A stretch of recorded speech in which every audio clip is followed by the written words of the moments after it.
नमस्कार. साम टी व्हीमध्ये आपलं खूप खूप स्वागत. आज MSRDCचे MD मॅनेजिंग डायरेक्टर स्वतः आपल्याबरोबर आहेत, अनिल गायकवाड सर. त्यांच्याशी आपण चर्चा करणार आहोत. सर खूप खूप स्वागत.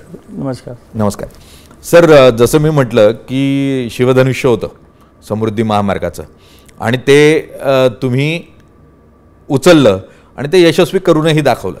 ज्यावेळेला ही संकल्पना समोर आली त्यावेळेला सर्वात पहिला प्रश्न मनात काय आला होता? नाही, वास्तविक पाहता आपला सर्वांना ज्ञातच आहे की 2015 साली आपले माननीय मुख्यमंत्री देवेंद्रजी फडणवीस साहेबांनी विधानसभेत याची घोषणा केली 2015मध्ये की हा नागपूर ते मुंबई दरम्यान समृद्धी महामार्ग हा एक्सप्रेसवे निर्माण करायचा आहे.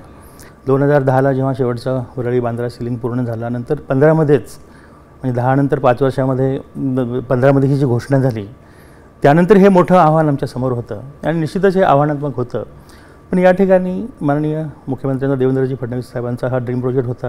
विभागाचे आमचे मंत्री एकनाथजी शिंदे साहेब होते आणि त्यांनी हा सर्व प्रकल्प पूर्ण करण्याची जबाबदारी घेतली आणि ह्या दोघांच्या सहकार्यामुळं शासन स्तरावरती जो काही पाठिंबा लागतो ह्या प्रकल्पाला तो पाठिंबा दिल्यामुळे आम्ही हे आव्हान सहजपणे पेलू